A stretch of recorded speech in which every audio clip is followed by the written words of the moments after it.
بسم اللہ الرحمن الرحیم۔ السلام علیکم۔ ایوان سچ میں خوش آمدید۔ ناظرین، سیاسی جماعتیں حکومت اس لیے حاصل کرتی ہیں کہ وہ اقتدار میں آ کر عوام کے مسائل حل کریں، اور لوگ بھی ان کو اس لیے ووٹ دے کر ایوانوں تک پہنچاتے ہیں تاکہ ان کے مسائل حل ہوں۔ پاکستان کی تاریخ میں شاید یہ آج کے جو واقعات ہیں یہ اس طرح سے ایک انوکھی اہمیت کے حامل ہیں کہ اس وقت پاکستان میں جتنی بھی قابل ذکر سیاسی جماعتیں ہیں سب کی سب حکومت میں ہیں۔ کسی جماعت کی کسی صوبے میں حکومت ہے، کسی کی مرکز میں حکومت ہے، تو کوئی بھی اس وقت سیاسی جماعت یہ نہیں کہہ سکتی کہ اسے عوام نے حکومت نہیں دی یا اقتدار نہیں دیا۔ تمام جماعتوں کے حکومت میں ہونے کے باوجود عوام کے مسائل جوں کہ تو ہی ہیں، بلکہ ان میں کسی نہ کسی شکل میں اضافہ ہو رہا ہے۔ عام آدمی کی زندگی مشکل سے مشکل تر ہوتی جا رہی ہے، اور سیاسی جماعتیں جو کہ ساری کی ساری حکومت میں ہیں وہ ان مشکلات کو حل کرنے میں فی الحال ناکام نظر آ رہی ہے۔ وجہ کیا ہے؟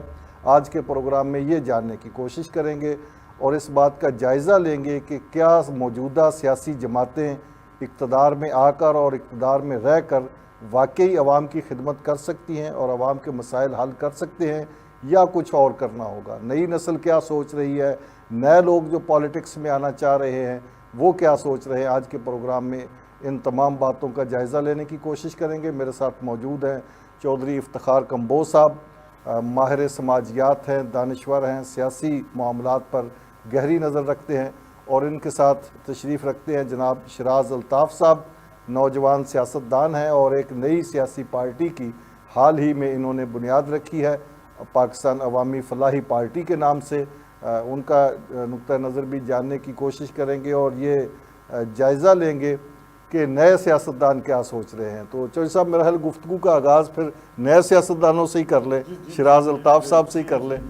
شراز صاحب، اتنی ساری سیاسی پارٹیاں ہیں، صرف پی ڈی ایم میں میرا خیال درجن سے زائد پارٹیاں ہیں، اور باقی پی ڈی ایم سے باہر بھی پارٹیاں ہیں، تو اتنی زیادہ پولیٹیکل پارٹیز کی موجودگی میں آپ کو کیوں ضرورت محسوس ہوئی کہ ایک نئی پارٹی بنائی جائے؟ Sir thank you.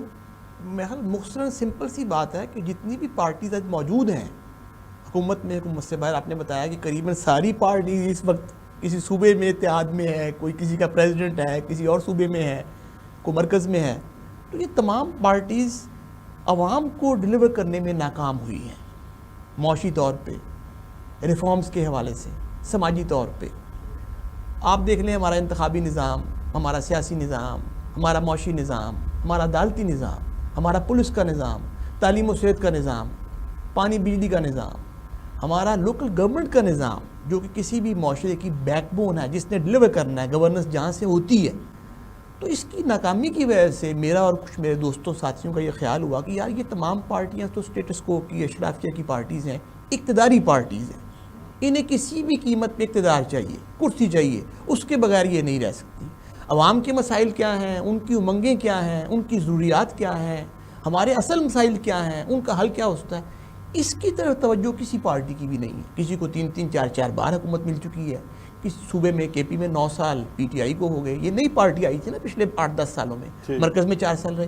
تو ہمیں یہ خیال ہوا کیوں نہ ایک ایسی پارٹی بنے جو عوام کی پارٹی ہو، عوام میں سے پارٹی ہو، اور وہ عوام کی فلاح کرے، ان کے پاس معاشی پروگرام ہو، ریفارمز کا پروگرام ہو، اور ان کا مقصد یہ ہو کہ یار 5 سال لگ جائیں، 10 سال لگ جائیں، 15 سال لگ جائیں، 20 سال لگ جائیں، ہو سکتا ہے ہمارے آنے والے بعد کچھ لوگ اس میں کامیاب ہو جائیں، لیکن ایک ٹھوس بنیاد کے ساتھ ایک ایسی عمارت تعمیر ہو جس کی بنیاد نظریہ ہو، جس کی بنیاد اصول ہوں، جس کی بنیاد کوئی پلان ہو، جس کی بنیاد کوئی کردار ہو، اس میں کوئی امانت لیاقت۔ اس شراز صاحب، ایک بات تو یہ بھی سمجھ آتی ہے کہ آپ نے بھی سیاست کا رستہ ہی منتخب کیا ہے تبدیلی کے لیے یا بہتری کے لیے، یعنی جب آپ ایک سیاسی پارٹی کی بنیاد رکھ رہے ہیں، اس کا مطلب یہ ہے کہ آپ کو فرم بلیو ہے کہ سیاسی عمل سے ہی اور جمہوری عمل سے ہی بہتری آئے گی۔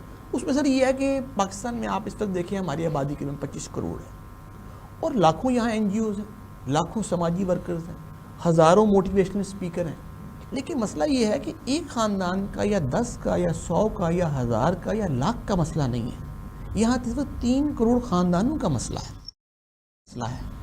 ایک طرف چند خاندان ہیں، ایوب دور میں 22 تھے، آج شاید 5-7 ہزار ہو گئے ہوں گے، جس میں آپ کی پارلیمنٹ، صوبائی اسمبلیاں، قومی اسمبلی، کوئی بیوروکریسی، کوئی صحافی، کوئی انڈسٹریلسٹ، یہ 5-7-10 ہزار فیملیز ہوں گی۔ دوسری طرف 3 کروڑ فیملیز ہیں، تو آپ کی چیریٹی، فلانتھروپی، خیرات، زکوٰۃ، عطیات، اچھی اچھی باتیں، یہ مسئلہ حل نہیں، اس کریں گے بھی تو بڑے چھوٹے سکوپ اور لیول پہ.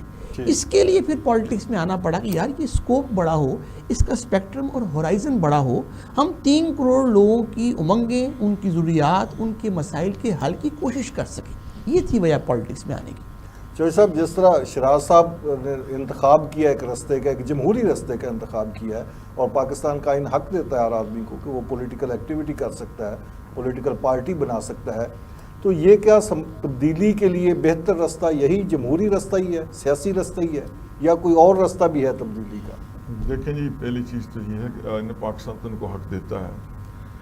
سوال یہ ہے کہ جتنے جو مسائل کی آپ نشاندہی کر رہے ہیں، جو ملک کی سیاسی اور معاشی حالت ہے، کیا اس سسٹم کے اندر رہتے ہوئے کیا ہم اس بحران سے باہر آ سکتے ہیں یا نہیں؟ یہ ایک بنیادی چیز ہے. جو 74 سال کا ایکسپیرینس ہے اس قوم کے ساتھ، جتنا عرصہ یہ لولی لنگڑی جمہوریتیں چلتی رہی ہیں، اس کے اندر تجربہ یہی ہوا ہے کہ یہ پارلیمانی نظام جو ہے فیل ہو چکا ہے. یہ پارلیمانی جمہوری نظام ناکام. جمہوری نظام، میں جمہوری نظام کے خلاف بات نہیں کر رہا، میں پارلیمانی جمہوری نظام کی بات کر رہا ہوں. یہ فیل ہو چکا ہے کیونکہ اس وقت تک یہ سسٹم ٹھیک ہی نہیں ہو سکتا جب یہ نظام چینج نہ کیا جائے. یہ ویسے بھی نظام جو ہے یہ اسلامی نظام کے بھی خلاف ہے. یہ پارلیمانی نظام خلاف ہے نا. مطلب اسلام کے اندر بھی ہر ادارہ جو ہے وہ سربراہ مملکت کو جواب دہ ہے. اور ان شیپ آپ وہ خلیفہ کہہ دیں، پریزیڈنٹ کہہ دیں یا چانسلر کہہ دیں، اس نام سے کوئی فرق نہیں پڑتا. یہ جب تک الیکٹیبل لوگ موجود ہیں خراب کہاں ہوتا ہے. مطلب بغیر نظر آ رہا ہوتا ہے کہ تمام اس پارٹی کے پاس اتنے بندے ہیں، اس پارٹی کے پاس اتنے بندے ہیں. جو پریشر گروپ ہوتے ہیں پیچھے سے اب اشارہ ہوتا ہے، وہ ہائی جیک کر لیتے ہیں. پریشر گروپ جو ہے، مطلب وہ پریشر گروپ وفاداری چینج کر لیتے ہیں. ٹھیک ہے، چھوٹی پارٹیاں جو ہیں. تو یہ آپ جب دیکھا ہوگا آپ نے، جب اس ملک کے اندر پارلیمانی نظام کی بات ہوئی ہے تو ہمیشہ جو بڑے بڑے سیاستدان ہیں، زرداری صاحب ہیں، نواز شریف صاحب ہیں، یا مولانا فضل الرحمان صاحب ہیں، یا اس طرح دوسرے بڑے سیاستدان ہیں جن کے میں نام ذکر نہیں کر رہا. دیکھیں وہ کیوں مخالفت کرتے ہیں. ان کو پتہ ہے کہ اگر یہ نظام ختم ہو گیا تو ان کی افادیت ختم ہو جائے گی، یہ سوسائٹی میں ختم ہو جائیں گے. لوگ ان سے نفرت کرتے ہیں، لیکن اس کے باوجود اس سسٹم میں یہ نکل نہیں سکتے. اس سسٹم کے اندر ان کے لیے بہت جگہ موجود ہے. مطلب 2 سیٹیں جیت کے آ جائیں گے. اب چودھری برادران کیا ہے، وہ فیڈرل کے اندر 5 سیٹیں تھیں نا، نیچے 10 سیٹیں تھیں، تو 10 سیٹوں والا جو ہے وہ چیف منسٹر بن رہا ہے. تو اس کا مطلب یہ ہے کہ یہ نظام جو ہے یہ چل نہیں پا رہا. اب اس قوم کو نئے نظام کی ضرورت ہے. چودھری صاحب کا یہ نقطہ نظر ہے، میں اس پہ اپنی رائے نہیں دے رہا. شراز صاحب آپ بتائیے کہ اگر چودھری صاحب کا تھیسس مان لیا جائے تو پھر تو یہ پارلیمانی جمہوری نظام کا ہی فیلئر ہے. تو پھر اس میں اگر نئی سیاسی جماعت بھی آئے گی تو وہ اس فیلئر کو کیسے روک سکے گی؟ میں چودھری صاحب کی اس بات سے اتفاق کروں گا کہ ہمیں پرابلم نظام میں ہے، اور پرابلم نظام میں ہے، اور نظام کی تبدیلی ہی مسائل کا حل ہے. میں اس بات سے بھی اتفاق کرتا ہوں. لیکن ود ڈیو رسپیکٹ، چودھری صاحب سینئر ہیں، میں اس بات سے اتفاق نہیں کرتا کہ یہ پارلیمانی جمہوریت ہے. پارلیمانی جمہوریت برطانیہ میں ہے. میں نے کتاب لکھی تھی، آپ سے ذکر کیا میں کیا چاہتا ہوں. اس میں نے باقاعدہ یہ ذکر کیا ہے کہ ہمارا ملک کا مسئلہ آبادی تو ہے بڑا، معاشی مسائل تو ہیں. ایک بہت بڑا مسئلہ ہمارے ملک کا یہ ملک کا آئین ہے. اس کی وجہ کیا ہے کہ ہمارا آئین کی بنیاد گورنمنٹ آف انڈیا 1935 ایکٹ ہے، جو انگریز نے مسلط کیا تھا متحدہ ہندوستان پہ اپنی راج کو مسلط کرنے کے لیے. آپ کا آرٹیکل میں، آئین میں آرٹیکل ہے 248، جس کے تحت پریزیڈنٹ اور گورنرز کو پارڈن ہے، عدالت بلا ہی نہیں سکتی. ٹھیک، اور آپ کو بے تحاشا شکیں مل جائیں گی جس میں بنیادی حقوق کی ضمانت دی بھی جا رہی ہے اور بنیادی حقوق کی ضمانت دی بھی جا رہی ہے اور بنیادی حقوق غصب بھی ہو رہے ہیں. تو یہ پارلیمانی، ایک میں مکمل کر لیں، ایک سیکنڈ مجھے اجازت دیجیے کہ یہ پارلیمانی جمہوریت ہی نہیں ہے کہاں؟ آپ برطانیہ چلے جائیں. صدارتی کہاں ہے؟ آپ امریکہ چلے جائیں. تو یہ ہمارا نظام نہ صدارتی رہا جب آپ کے ڈکٹیٹرز آئے، اور نہ یہ پارلیمانی ہے جب آپ کے سیاستدان آئے. تو نظام ضرور تبدیل ہونا چاہیے، پرابلم نظام میں ہی ہے، اور اس کے بینیفیشریز چینج نہیں کرنا چاہیں گے. میں اس سے بھی اتفاق کرتا ہوں، لیکن میں اس سے اتفاق نہیں کرتا کہ یہ پارلیمنٹری ڈیموکریسی ہے ہی نہیں. اور اس نظام نے اگر ٹھیک بھی ہونا ہے تو تھرو پالیٹکس ہی ٹھیک ہونا ہے. تھرو پالیٹکس ٹھیک ہونا ہے, تھرو ڈیموکریسی ٹھیک ہونا ہے, اور through right hearted, right minded, اہل اور مخلص لوگوں نے اس کو ٹھیک کرنا ہے. جج صاحب آپ کچھ کہنا چاہ رہے تھے لیکن میرا خیال ہے پہلے بریک لے لیں تاکہ آپ تسلی کے ساتھ اپنی بات کمپلیٹ کر سکیں. ناظرین یہاں پہ ایک وقفہ اور وقفے کے بعد ایوان سچ کا یہ خصوصی پروگرام جاری ہے, میرے ساتھ رہیے. یہ ایوان سچ میں ایک بار پھر خوش آمدید. بات ہو رہی ہے پاکستان کی سیاست میں بامقصد معنی اور تعمیری تبدیلی کے حوالے سے. تو بریک سے پہلے چوہدری صاحب ایک بات پہ تو دونوں آپ صاحبان متفق ہو گئے تھے کہ پرابلم ہے نظام کے اندر. یہ پارلیمانی جمہوری نظام آپ نے کہا کہ فیل ہو چکا ہے, شراز صاحب نے کہا کہ پارلیمانی جمہوری نظام ہے ہی نہیں, یہ نہ صدارتی ہے نہ پارلیمانی. اس میں تو اصلاحات کی ضرورت ہے لیکن وہ اصلاحات ہوں گی شراز صاحب کے بقول تھرو پولیٹیکل پروسیس. آپ کے نزدیک یہ اصلاحات جو ہوں گی یہ پولیٹیکل پروسیس سے ہی ہو سکتی ہیں یا کوئی اور آپ طریقہ تجویز کرتے ہیں؟ دیکھیں بات یہ ہے کہ ابھی جس قوم سے ہمارا تعلق ہے نا, اس ریجن کے ساتھ, اس کی کوئی ریولوشن کی ایسی ہسٹری نہیں ہے. اگر آپ دیکھیں نا اس قوم کے اندر باعث سارے انویڈرز آئے ہیں اور انہوں نے انویڈ کیا اور ان کو آگے سلیب بنا لیا, مطلب اس کی 1000 سال کی ہسٹری ہے. اس لیے میرے دوسرا یہ ہے کہ ابھی ہماری جو پاپولیشن ہے, ابھی تو میرے خیال میں 20% پاپولیشن جو ہے وہ پڑھی لکھی ہے, ٹھیک ہے, اس کے اندر بھی شعور کی سطح میرا 3-4% ہے. تو ابھی وہ منزل نہیں آئی کہ ایک نئی پارٹی آئے اور اس کو آگے عوام کے اندر جو ہے یہ ایک ریولوشن کی روح پھونک دے اور وہ ان کو اس سطح پہ لے کے چلی جائے کہ وہ لوگ جو ہے نیا آئین ڈیمانڈ کریں. ٹھیک ہے, وہ اس سطح پہ ہم نہیں گئے. لیکن بالآخر جانا تو پڑے گا نا. آپ چیز یہ ہے میرے نزدیک راستہ تو متعین کرنا. میرا ذاتی رائے ہے کہ اس وقت دنیا کے اندر جو بہترین جو نظام ہے, سیاست ہے, اور وہ نظام سیاست جو ہے وہ بہترین طریقہ وہ ہے اپنا پریزیڈنشل نظام. پریزیڈنشل نظام کے اندر یہ ہوگا کہ یہ ہے تھوڑا سا مشکل, اتنا مشکل نہیں ہے, لیکن اس کے اندر یہ جو پریشر گروپ ہے جیسے MQM ہے یا جیسے محمود خان چکزئی ایک سیٹ پہ آ جاتا ہے, یا جیسے مولانا فضل الرحمان صاحب ہیں, کاف لیگ ہے, یا دوسری جماعتیں جن کا میں ابھی جماعت اسلامی ہے, یہ خود بخود ہی ختم ہو جائیں گے سوسائٹی کے اندر. ایک لیڈرشپ ابھر کے آئے گی, سامنے آئے گی, اور وہ قوم کو جواب دہ ہوگی. اس طرح امریکہ ہے. لیکن جب جارج واشنگٹن جو آئین لکھ رہا تھا, جارج واشنگٹن بیسیکلی تھا تو برٹن, لیکن کیا وجہ ہے کہ اس نے اس آئین کو, وہ سسٹم کو فالو نہیں کیا.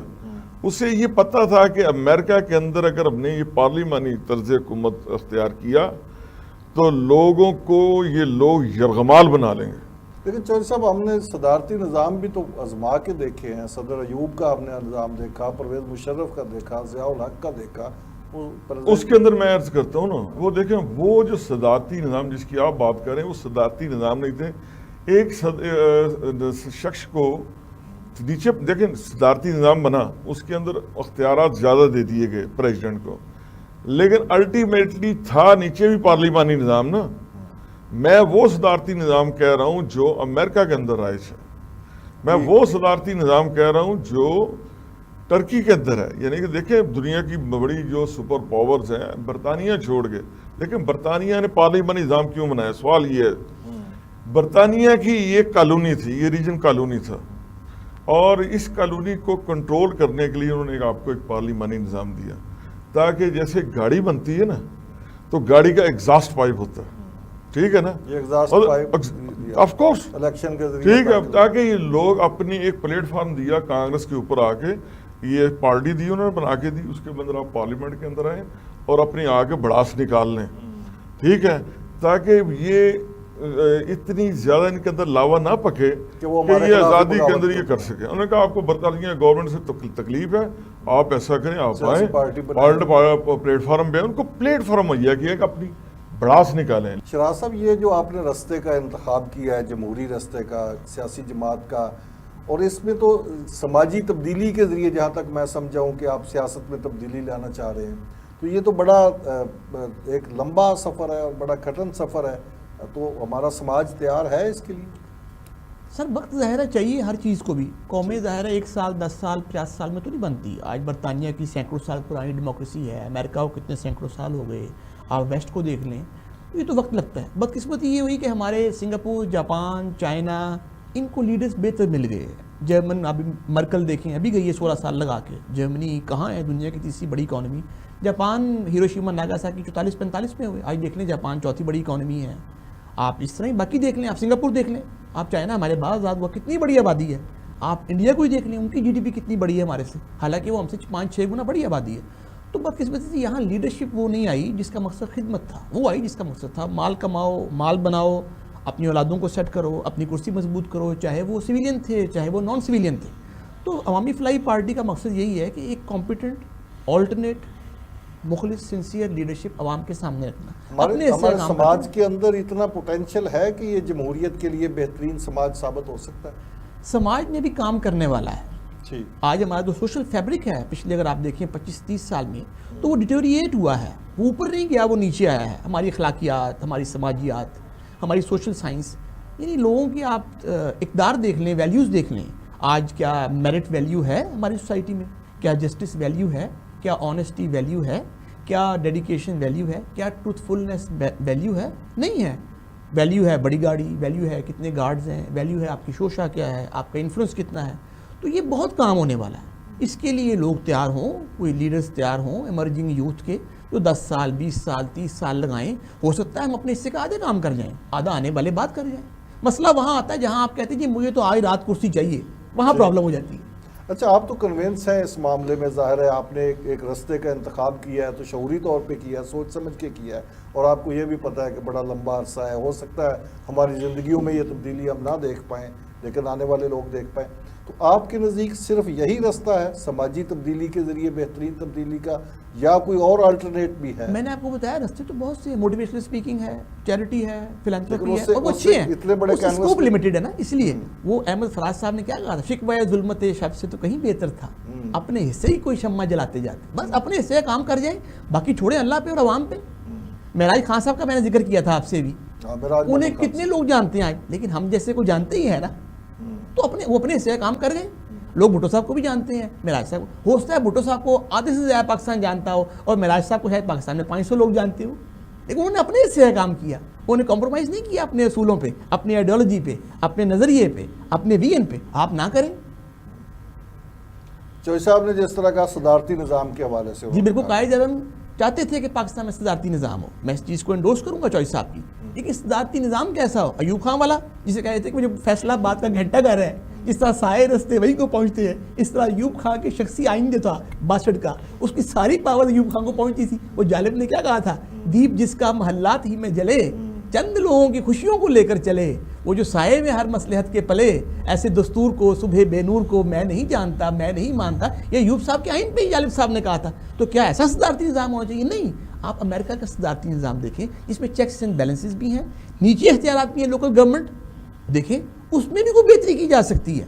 لیکن ہمیں وہ صدارتی نظام چاہیے یا وہ پارلیمانی نظام چاہیے جو سرو کرے, جو گورننس دے, جو ڈلیور کرے, جس میں عام آدمی کی انوالومنٹ ہو, عام آدمی کی سٹیک ہو, عام آدمی کا انٹرسٹ اور ٹرسٹ ہو, جو نہیں ہے آج. اچھا, میں آپ دونوں معزز مہمانوں سے ایک سوال کروں گا, اور وہ سوال یہ ہے کہ ہمارے یہاں جب بھی اس طرح کی ڈیبیٹ شروع ہوتی ہے تو ایک نقطہ نظر یہ بھی سامنے آتا ہے کہ یہاں پہ تو کسی مسیحا کو آنا چاہیے, کوئی آئے جو راتوں رات آ کے اقتدار کو سنبھالے اور اس کے بعد وہ صفایا کر دے اور ٹھیک کر دے چیزیں کے.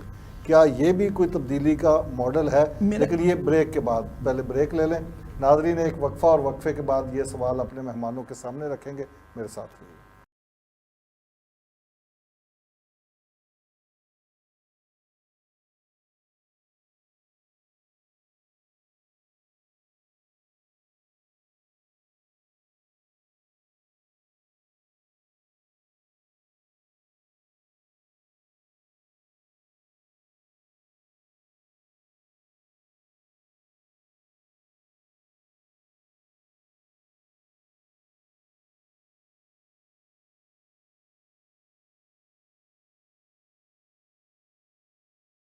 جی, پروگرام میں ایک بار پھر خوش آمدید. شراز صاحب, بریک سے پہلے میں نے سوال یہ چھوڑا تھا کہ راتوں رات ذہن میں آتا ہے کہ میں تبدیلی لے کے آؤں گا, یا کسی کو کہہ دیا جاتا ہے کہ آپ مسیحا بن کے آئیں اور وہ آتے ہیں ٹیک اوور کرتے ہیں اور تبدیلی لے آتے ہیں. تو یہ بھی کوئی حل ہے؟ میرا خیال ہمارے بہت سے مسائل کی جڑ ایک یہ بھی ہے، فساد کی جڑ. مسائل کی جڑ کہہ لیں آپ کہ کوئی مسیحا ہے. معین قریشی صاحب بھی ایک مسیحا آئے تھے جن کا پاکستان میں آئیڈینٹی کارڈ ہی نہیں تھا، بیروت میں بیٹھے کافی پی رہے تھے اور ان کی یہاں کمر کا ناپ چیک ہوا تھا، شیروانی سلوانی تھی، غالباً 91-92 کی بات ہوگی. شوکت عزیز صاحب بھی آئے تھے ایک مسیحا. پھر پچھلے دنوں عمران خان صاحب بھی ایک مسیحا بن کے آئے تھے. تو مجھے کہنے کی ضرورت نہیں ہے کہ انہوں نے کتنا ڈیلیور کیا اور ہمارے کیا معیشت بہتر کی، کیا سماج بہتر کیا، کیا نظام میں بہتری لائے. مجھے کہنے کی ضرورت نہیں ہے، یہ فگر ساری لوگوں کے سامنے ہی ہے.